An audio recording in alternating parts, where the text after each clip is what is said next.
Welcome back to the show, everyone. Today we're diving deep into a topic that's a little toasty. We're talking about the Islamic concept of hell, also known as Jahannam. Now, before you click away thinking, Bob's gone all fire and brimstone on us, hear me out. This isn't about fear-mongering, it's about understanding a different perspective, a different way of looking at accountability and consequence. See, the Quran and Hadith, the foundational texts of Islam, describe Jahannam not as just some fiery pit of eternal suffering, but as a structured system with 7 distinct stages. Each stage corresponds to specific sins and transgressions, a kind of divine justice system, if you will. Yeah, it's intense, I know, but stick with me because understanding this concept gives us a window into the Islamic understanding of divine justice, mercy, and the very nature of sin and redemption. We're going to break down each of these 7 stages, exploring what lands you there, what kind of punishments await, and most importantly, what it tells us about the Islamic faith. So buckle up, grab some sunscreen, you're gonna need it, because things are about to get lit. Alright, let's start with Jahannam, the first circle, the entry-level package of the afterlife. Now, you might think, first circle, how bad can it be? Well, it's still hell, my friends. We're talking fire, torment, the works. But here's the thing, Jahannam is specifically for Muslims who, while believing in Allah, messed up. They committed sins, maybe some major ones, and didn't repent before they kicked the bucket. Think of it like this. Imagine messing up so badly in your favorite uncle's house, you spill grape juice on his white carpet, break his favorite lamp, the whole 9 yards. You're in trouble, right? But he's still your uncle, he still loves you. That's kind of like Jahannam. You're in hot water, literally, but there's still hope.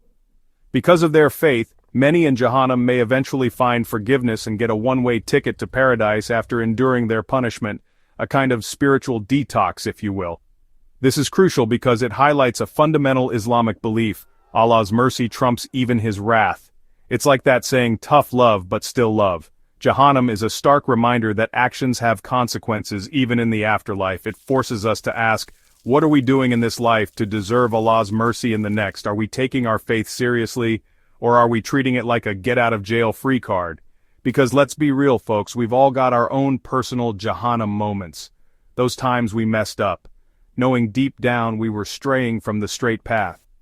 But just like in the Islamic concept of hell, there's always a chance for redemption, a chance to turn back, to seek forgiveness, and to do better. But hey, enough about Jahannam. Let's crank up the heat and head to the second circle, shall we? Welcome to Laza, the second circle of Jahannam, where the heat gets turned up a notch literally. Picture this, a raging inferno so intense it peels away your skin.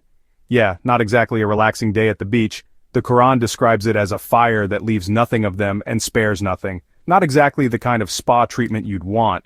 Now you're probably wondering who ends up in this fiery sauna from hell. Well, Laza is reserved for a specific type of sinner, the deniers, those who arrogantly rejected the truth even when it was staring them right in the face. We're talking about people who denied the existence of Allah, even after seeing signs, experiencing miracles, the whole shebang. Imagine standing face to face with undeniable proof yet still choosing to turn away.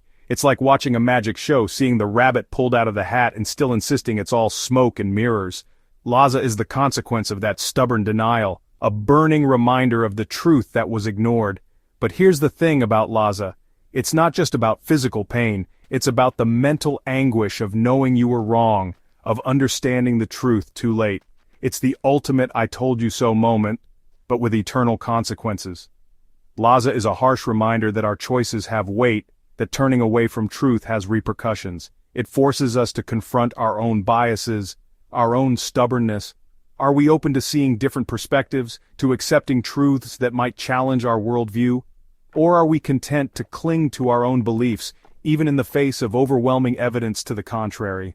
Because let's be real, folks, we all have those moments where we resist the truth, where we dig in our heels and refuse to budge. But Laza serves as a stark reminder that blind denial comes at a cost, both in this life and the next.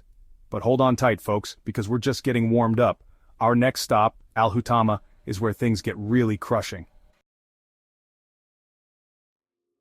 Alright folks, get ready for Al-Hutama, the third circle of Jahannam, where the name says it all, crushing. We're not talking about a gentle squeeze here, people. Imagine a force so powerful, so relentless, it pulverizes everything in its path. Bones turn to dust, spirits crumble, Even your hopes and dreams get crushed into oblivion. So, who gets a front row seat to this cosmic compression?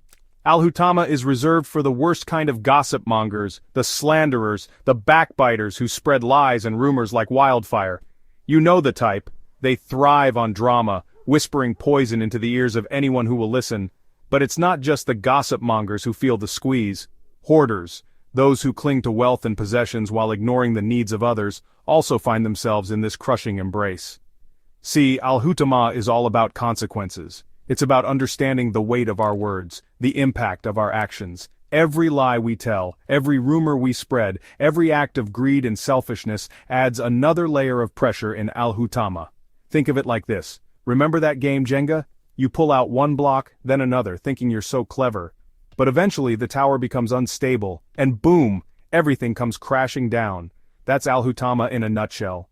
This circle is a powerful reminder that our choices have ripple effects. The lies we tell, the greed we harbor, it doesn't just impact us, it impacts everyone around us. Al-Hutama forces us to confront a difficult question.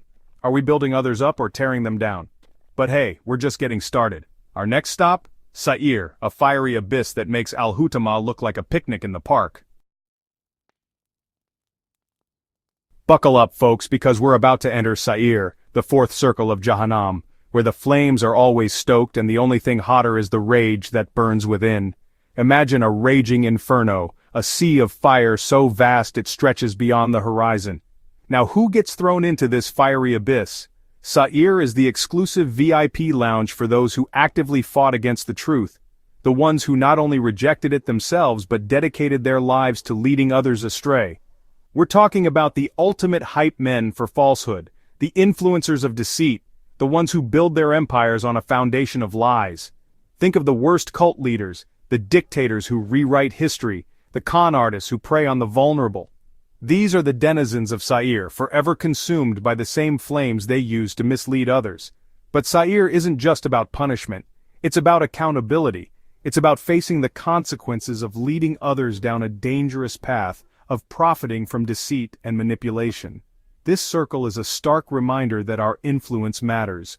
Are we using our voices to uplift and inspire, or are we spreading darkness and despair? The choices we make, the words we speak, they have the power to ignite fires that burn long after we're gone. But hey, we're just getting warmed up. Our next stop, Sakar, a place where even your regrets will turn to ash. Get ready to descend into Sakar, the fifth circle of Jahannam, where the heat is relentless and even your shadow will beg for mercy. Imagine a desolate wasteland, a scorching desert where the sun beats down with unforgiving intensity. The air is thick with smoke, the ground littered with smoldering embers, a constant reminder of the fire that burns eternally. Now, who finds themselves trapped in this fiery purgatory? Sakar is reserved for those who neglected their spiritual duties, who turned a blind eye to the suffering of others, who indulged in worldly pleasures while ignoring the needs of their souls. We're talking about the ones who prayed only when it was convenient, who hoarded wealth while their neighbors starved, who lived as if this life was all there was. Sakar is a stark reminder that our actions have consequences, not just for ourselves but for the world around us. It's a call to action, a reminder that faith without action is like a body without a heartbeat. It might look alive, but it's ultimately lifeless. But hold on tight, folks, because we're diving deeper into the abyss. Up next, Al-Jahim, where the flames of idolatry burn eternal. Fasten your seatbelts, folks, because we're about to enter Al-Jahim, the sixth circle of Jahannam, where the flames of false idols burn hotter than a supernova. Imagine a fiery inferno, a raging furnace where molten metal flows like water and the air crackles with unbearable heat. Now who gets thrown into this fiery furnace? Al-Jahim is reserved for the idolaters, those who placed their faith in false gods, who worshipped worldly possessions, who elevated their desires above the divine.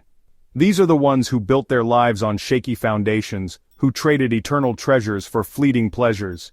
Al-Jahim is a stark reminder that true fulfillment comes not from worldly possessions or fleeting desires, but from something far greater, something eternal. It's a call to examine our own hearts, to identify the idols we've erected in our own lives, and to tear them down before it's too late. But hold on tight, folks, because we're about to descend into the deepest, darkest depths of Jahannam.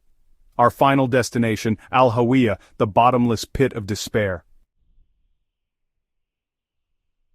Brace yourselves, folks, because we've reached the bottom of the abyss, the seventh circle of Jahannam al-Hawiyah, the point of no return.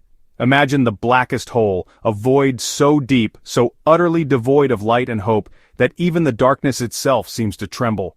There's no fire here, no scorching flames, just an endless expanse of icy emptiness. This is the final destination for the hypocrites, the pretenders, the ones who lived a lie, who masked their disbelief with a facade of piety. They walked among the faithful, spoke the words, but their hearts remained cold, untouched by true belief. Al-Hawiyah is the ultimate betrayal, the ultimate consequence of denying the truth that resided within their own hearts. It's a stark reminder that our actions have weight, that our choices determine our destiny.